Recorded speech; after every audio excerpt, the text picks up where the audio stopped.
बच्चों, मैं समीर सर आप सभी लोगों का स्वागत करता हूं chapter number 7 standard 12 P block elements के पार्ट नंबर 13 में।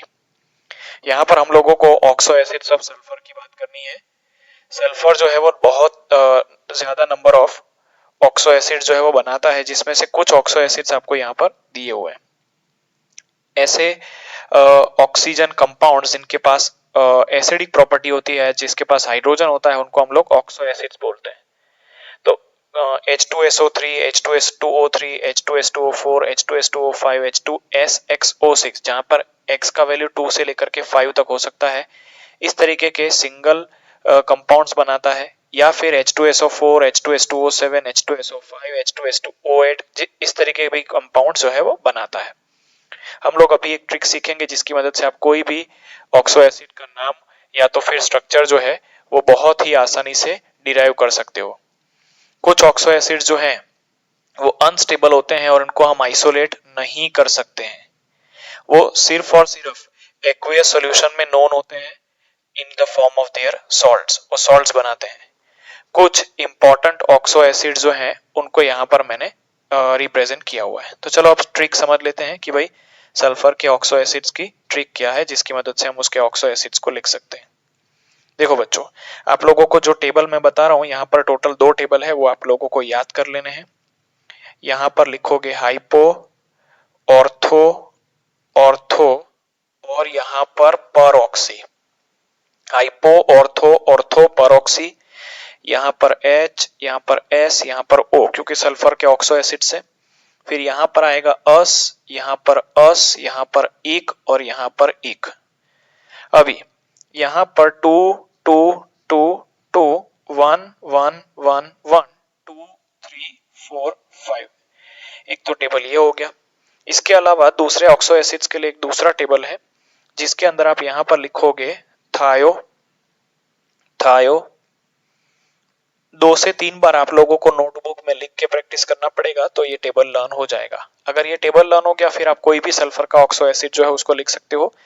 पायरो, उसके बाद डाइथायो, फिर वापस से पायरो और फिर होता है परऑक्सी डाई, बराबर। यहां पर आप लोगों को लिख देना है HSO।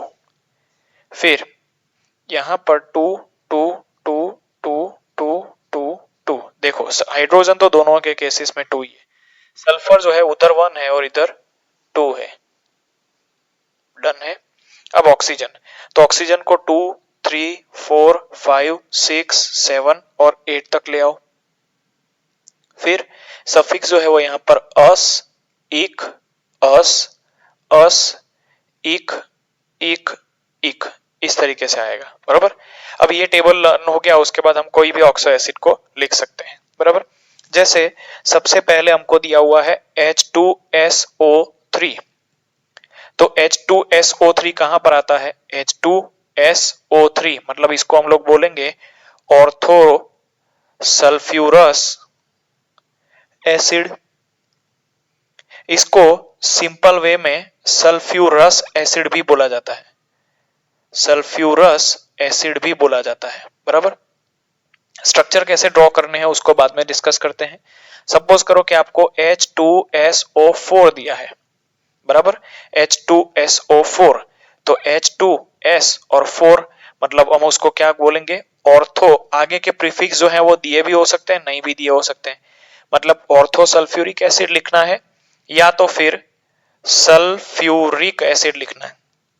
अब देखो बच्चों, सल्फ्यूरिक एसिड मतलब आप इक और सल्फर इधर आप लोगों के मैच हो रहे होंगे, या तो फिर इधर पॉसिबल है, या तो अगर मैं उल्टा सोचूं, समझो कि मुझे ऐसा नाम दिया हुआ है और पूछ रहे हैं कि फॉर्मूला क्या है, तो सल्फ्यूरिक एसिड में यहां पर इन दोनों पॉसिबिलिटीज में ही इक और इक आ रहा है, बराबर। और तो कहीं पर भी पॉसिबल नहीं है। तो इसका मतलब यह है कि आप इन दोनों में से किसी को सिलेक्ट करो, या फिर जो भी आपको एसिड दिया है उसके आगे ऑर्थो लगा दो। तो ऑर्थो और इक कहां पर मैच हो रहा है? यहां पर 2 और 4 मतलब कि इक में। क्लियर है? चलो अब दूसरा जो है वो है H2S2O8। H2S2O8 कहां पे मैच हो रहा है? तो ये रहा, देखो, पर ऑक्सी डाइसल्फ्यूरिक एसिड H2S2O8 पर ऑक्सी डाई सल्फ्यूरिक एसिड पर ऑक्सी डाई सल्फ्यूरिक एसिड। उसके बाद दिया है H2S2O7, तो उसको हम लोग बोलेंगे पायरो सल्फ्यूरिक एसिड। बराबर, इधर मैच हो रहा है, पायरो सल्फ्यूरिक एसिड। अब इसके स्ट्रक्चर कैसे ड्रॉ करेंगे वो समझ लेते हैं। देखो, सबसे पहले है H2SO3, तो इसको कैसे रिप्रेजेंट करेंगे, तो सबसे पहले तो S डबल बॉन्ड O दिखा दो और उसके साथ OH दिखा दो, ये इसका फंडामेंटल यूनिट है। बराबर, तो क्या कट हो जाएगा, H2SO3 में से क्या कट हो जाएगा, एक H और दो ऑक्सीजन, मतलब एक H और OH बचेगा। मतलब ये OH इधर है और बाकी की जो दो बाकी हुई वैलेंसी है वो लोन पेयर ऑफ इलेक्ट्रॉन से कंप्लीट होगी। अगर आपको कोई पूछे H2SO4 सल्फ्यूरिक एसिड का लिखो, तो S डबल बॉन्डो OH तो आएगा ही, इसमें से क्या आउट हो गया भाई, HSO2, तो इधर बचेगा HO2। तो HO2 अगर आपको लिखना है तो यहाँ पर सल्फर की वैलेंसी 6 पूरी करनी है, तो एक जो है वो OH आ जाएगा, बराबर, और एक जो है वो डबल बॉन्ड O के फॉर्म में जुड़ जाएगा, OH डबल बॉन्ड O, क्योंकि सभी जानते हैं कि सल्फर की वैलेंसी जो है वो 6 होती है।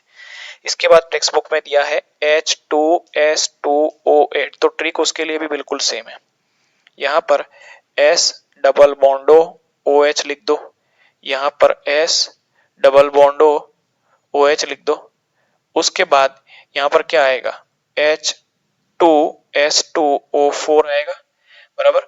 यहाँ पे बचेगा क्या, 4 ऑक्सीजन, 4 ऑक्सीजन बचे हैं और सल्फर की वैलेंसी 3 कंप्लीट है, हमको 6 कंप्लीट करनी है। तो देखो कैसे कंप्लीट हो रहा है, एक डबल बॉन्ड हो इधर, एक डबल बॉन्ड इधर, 5 कंप्लीट हो गई, बाकी का ऑक्सीजन पर ऑक्सी लिंकेज से इधर जुड़ा हुआ होगा। क्लियर है। चलो, उसके बाद हमको टेक्स्ट बुक में दिया है H2S2O7 पर पायरोसल्फ्यूरिक एसिड, बराबर। तो पायरोसल्फ्यूरिक एसिड को ओलियम भी बोला जाता है, उसको भी कर देते हैं represent, S double bond OH लिख दो, यहाँ पर S डबल बॉन्ड OH लिख दो, क्या होगा, H2S2O4 अलग, मतलब कि 3 ऑक्सीजन जोड़ने के आएंगे आपको, तो डबल बॉन्ड और ऑक्सीजन एटम इस तरीके से पर ऑक्सीजन जुड़ जाएगा। क्लियर है। तो आई होप आप लोगों को इस ट्रिक की मदद से किसी भी सल्फ्यूरिक एसिड का स्ट्रक्चर और नेम डिराइव करना आराम से आ गया होगा। ठीक है, इस पार्ट में यहां तक रखते हैं, बाकी का देखेंगे नेक्स्ट टाइम। Thank you.